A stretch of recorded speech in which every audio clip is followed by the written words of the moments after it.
Mucho antes de que los reflectores, los vestidos brillantes, las flores y los aplausos lo convirtieran en el divo de Juárez, Juan Gabriel fue solo un niño invisible. Un niño que nació con el alma llena de música, pero con la vida decidida en su contra desde el primer llanto. Su nombre verdadero era Alberto Aguilera Valadez. Nació el 7 de enero de 1950 en Parácuaro, Michoacán, en un hogar humilde, como millones en México. Fue el menor de 10 hijos, en una familia marcada por la pobreza, el abandono y la tragedia. Su padre, después de un accidente y una crisis emocional, fue internado en un hospital psiquiátrico. Su madre, sola y sin rumbo, no pudo con el peso de tantos hijos. Fue así como Alberto, apenas un niño, fue entregado a un internado en Ciudad Juárez. En ese lugar frío, lejano y carente de afecto, aprendió a sobrevivir sin amor. Aprendió que en la vida no bastaba con tener talento, había que resistir. Desde muy pequeño supo que su forma de hablar, de cantar, de mirar el mundo, no era bienvenida. Los hombres no lloran, le decían. Pero él lloraba en silencio. Con canciones. En el internado se refugió en los pocos momentos en los que podía cantar. Fue ahí donde conoció a Juan Contreras, un maestro que le prestaba el piano y que se convirtió en su primer refugio emocional. Juan creyó en él, cuando nadie más lo hizo. Por eso, años después, al crear su nombre artístico, lo hizo en honor a ese único hombre que le dio un poco de cariño, Juan Gabriel. Juan, por su mentor, Gabriel, por su padre. Creció en Ciudad Juárez, una ciudad dura, fronteriza, repleta de oportunidades y de peligros. Trabajó en lo que pudo, lavó carros, vendió artesanías, cantó en bares donde lo miraban como un bicho raro, como ese maricón que canta bonito, como decían algunos con burla. Pero a pesar de todo, su voz comenzaba a abrir grietas donde nadie lo esperaba. Cantaba con el alma, como si en cada palabra se le fuera la vida. Y quizá era así. Porque no tenía nada. No tenía dinero. No tenía apellido importante. No tenía el permiso de ser quien era. Pero sí tenía talento. Y una herida que convertía en canción. Años después, cuando el mundo entero lo aplaudía, él solía decir en entrevistas: no nací para ser pobre, pero tampoco me dejaron nacer para ser feliz. La música fue su única respuesta a un mundo que quiso borrarlo desde niño. Cada melodía que escribió, cada nota que cantó, fue un acto de resistencia. Una forma de decir, aquí estoy. No me voy a rendir. Así comenzó la historia de Juan Gabriel. No con un triunfo, sino con una herida. Y a veces, los más grandes artistas nacen del dolor. Y de la negación de los demás. A principios de los años 70, Alberto Aguilera Valadez ya no era un niño, pero seguía cargando las cicatrices de uno. Vivía en Ciudad Juárez, deambulado entre bares, casas de citas, estaciones de radio locales y estudios donde dormía más que grababa. Su sueño de ser cantante ya le había costado años de rechazo, burlas y puertas cerradas. Era un joven sin influencias, sin apellido, y con una presencia que rompía los esquemas de lo que un hombre debía ser en el México conservador de aquella época. Vestía diferente, hablaba suave, y no escondía su sensibilidad. Eso incomodaba. Eso molestaba. Y más de una vez le cerraron el camino solo por eso. Pero nada fue tan injusto ni tan cruel como lo que vino después. En 1970, fue acusado falsamente de robo en un incidente poco claro, mal documentado y claramente impulsado por prejuicios.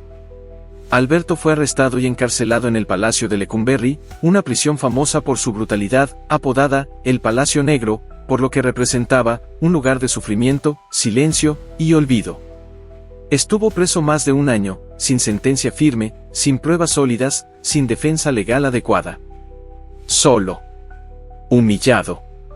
Ignorado. Su único delito fue no encajar en el molde. Su única defensa, seguir componiendo. Y lo hizo. En esa celda, entre paredes húmedas y voces tristes, nació Juan Gabriel de verdad.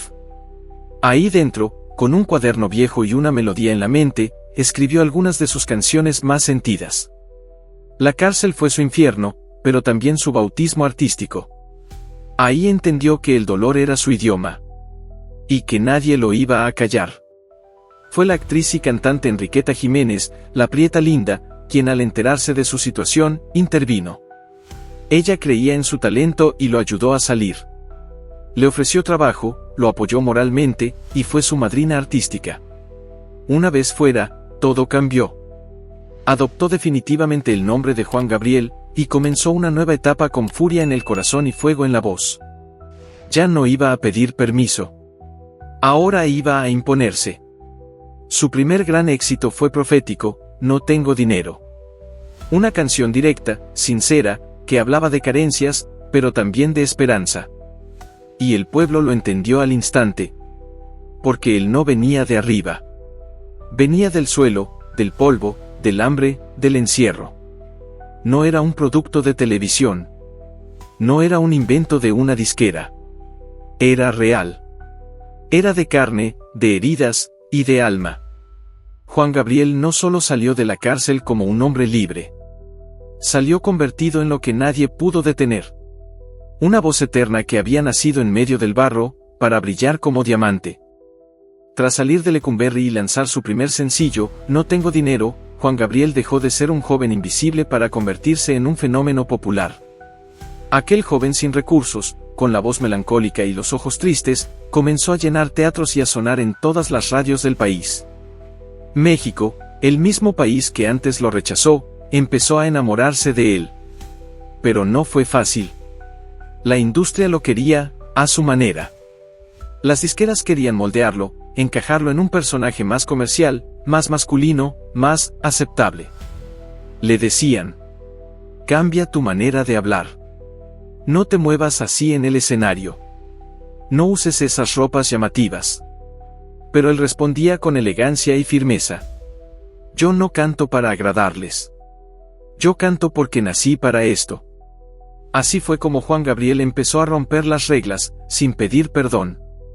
Su imagen andrógina, su sensibilidad, su forma de moverse con libertad absoluta, fueron vistas como escandalosas, pero al mismo tiempo, liberadoras. Era un hombre que no se escondía. Que no fingía. Y eso, aunque incomodaba a muchos, conectaba profundamente con millones. En los años 70 y años 80, sus canciones se convirtieron en parte de la vida cotidiana de todo México y gran parte de Latinoamérica. Temas como: querida, hasta que te conocí. Te lo pido por favor. Yo no nací para amar. Amor eterno. No solo eran éxitos de radio. Eran himnos personales. Cada canción contaba una historia que alguien ya estaba viviendo. Juan Gabriel era el intérprete del corazón roto, del hijo que extraña a su madre, del amante abandonado, del soñador de barrio, de la mujer cansada, del joven incomprendido. De todos. Pero su talento iba más allá de cantar. Era un compositor prodigioso. Se calcula que escribió más de 1800 canciones. Y no solo para él. Escribió para Rocío Dúrcal, Isabel Pantoja, Lucha Villa, Lola Beltrán, Lucía Méndez, y decenas de artistas más. Muchos de ellos encontraron su mayor éxito gracias a sus letras. Él les daba canciones como quien da vida. Porque eso era, un creador de emociones. Rocío Dúrcal, en especial, se convirtió en su musa artística. Juntos grabaron álbumes icónicos, mezclando la pasión de México con la elegancia de España. La química entre ambos era tan poderosa que la gente creía que había una historia de amor entre ellos. Pero no. Lo que compartían era algo más profundo, el amor al arte. Juan Gabriel se presentaba en escenarios cada vez más grandes. El Palacio de Bellas Artes, un recinto reservado para la élite clásica, abrió sus puertas para él. Fue un momento histórico.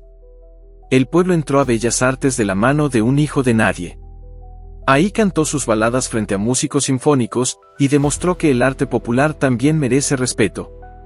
Pero con el éxito vino también la soledad. Nunca tuvo una vida privada tranquila.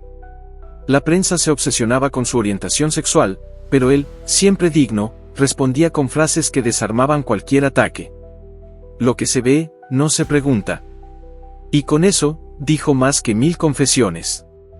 Se sabía observado, juzgado, pero se mantenía firme. Porque sabía que su historia no era solo suya. Era la de miles que vivían con miedo, que crecieron con vergüenza de ser quienes eran. Y él no se iba a esconder. Nunca. A pesar de los aplausos, la vida personal de Juan Gabriel era un terreno lleno de grietas. Nunca se casó oficialmente.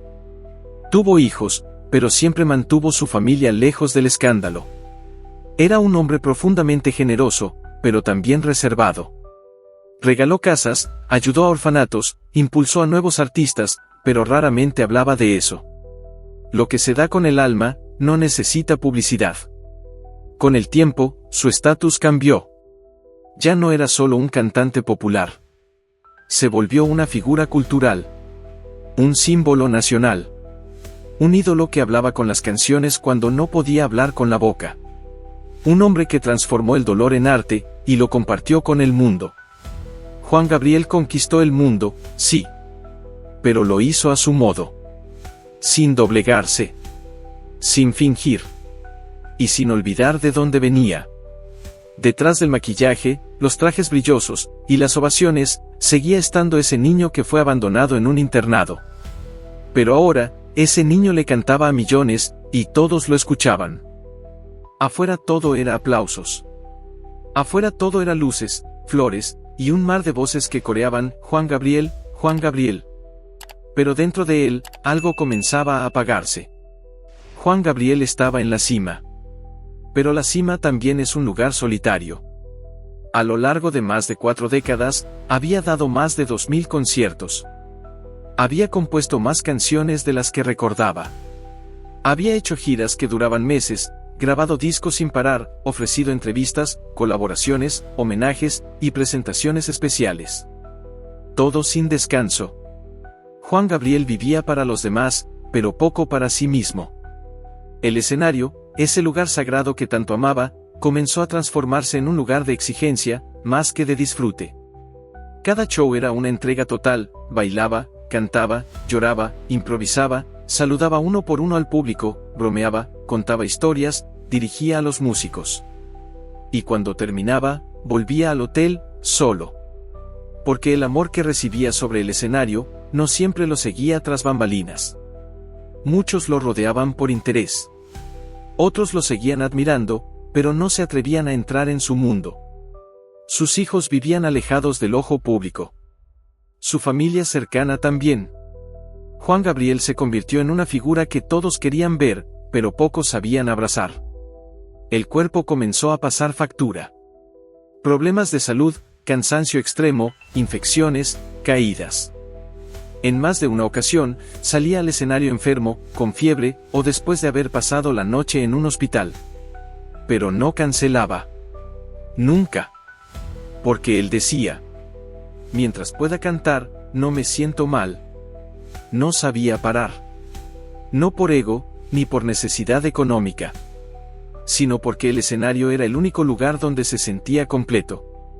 Lo habían traicionado muchas veces. Personas de confianza lo habían defraudado. Abogados, socios, asistentes, e incluso gente que decía quererlo, lo usaron. Lo demandaron. Le robaron. Y aún así, él seguía. Porque Juan Gabriel no era solo un artista.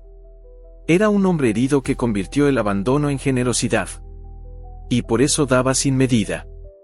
En 2014 sufrió un fuerte problema de salud pulmonar que lo obligó a cancelar presentaciones. Fue ingresado de emergencia y muchos temieron lo peor. Los doctores le pidieron reposo absoluto. Sus hijos insistieron en que se cuidara. Pero apenas se sintió un poco mejor, regresó a los escenarios.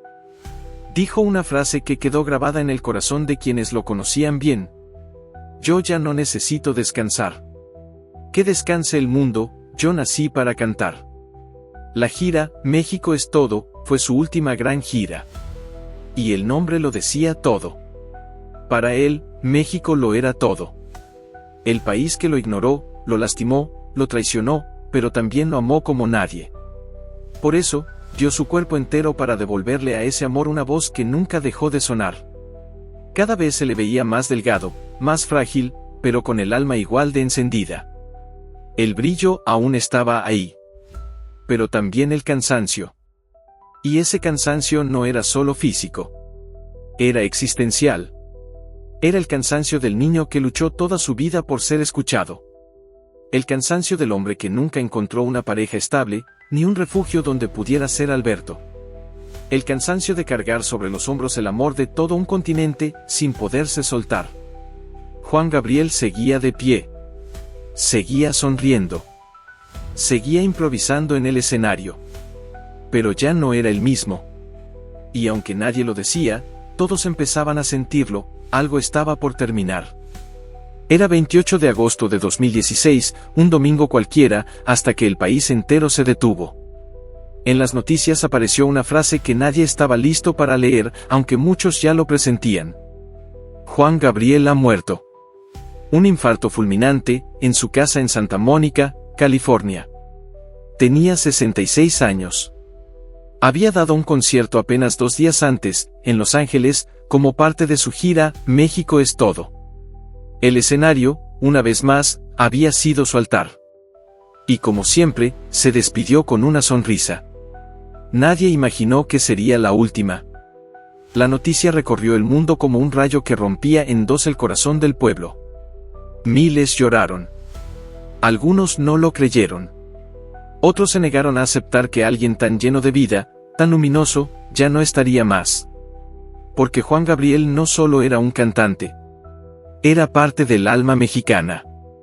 En cada barrio, en cada fiesta, en cada despedida, en cada radio de taxi, había una canción suya. Él había cantado lo que nadie se atrevía a decir. Había dado voz a los que amaban en silencio, a los que lloraban por las noches, a los que se iban, a los que esperaban. Sus restos fueron recibidos con honores. Miles se formaron durante horas solo para decirle adiós. En el Palacio de Bellas Artes, el mismo que un día conquistó con su arte, su urna fue recibida con flores, mariachis y lágrimas. Gente cantaba afuera con el alma rota. Y adentro, la música no paraba. Porque aunque el cuerpo había caído, la voz de Juan Gabriel no murió. Desde ese día, algo quedó claro, su historia no tendría final. Su muerte dejó preguntas sin respuesta. ¿Qué tanto sufrió en silencio? ¿Estuvo rodeado de cariño o solo de compromisos? ¿Logró, al menos al final, encontrar la paz que tanto buscó? Nadie lo sabe con certeza. Pero hay algo que sí es seguro. Juan Gabriel no se apagó. Solo se volvió eterno. Porque cada vez que alguien canta, amor eterno, en un funeral. Cada vez que una madre escucha, te lo pido por favor, mientras limpia su casa. Cada vez que un joven se atreve a amar libremente sin miedo. Cada vez que alguien sobrevive al abandono, a la cárcel, a la vergüenza. Juan Gabriel vuelve a nacer.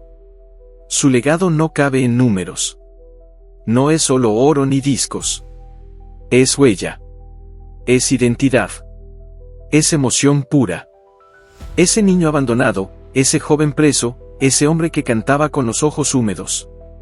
Se convirtió en una estrella que ya no necesita escenario. Porque el escenario, desde aquel 28 de agosto, quedó en silencio. Pero ese silencio no es vacío. Es respeto. Es duelo. Es gratitud. Y en ese silencio, cada mexicano, cada latinoamericano, puede aún escuchar su voz, bajita, íntima, eterna, diciendo: mientras ustedes me recuerden, yo no me he ido.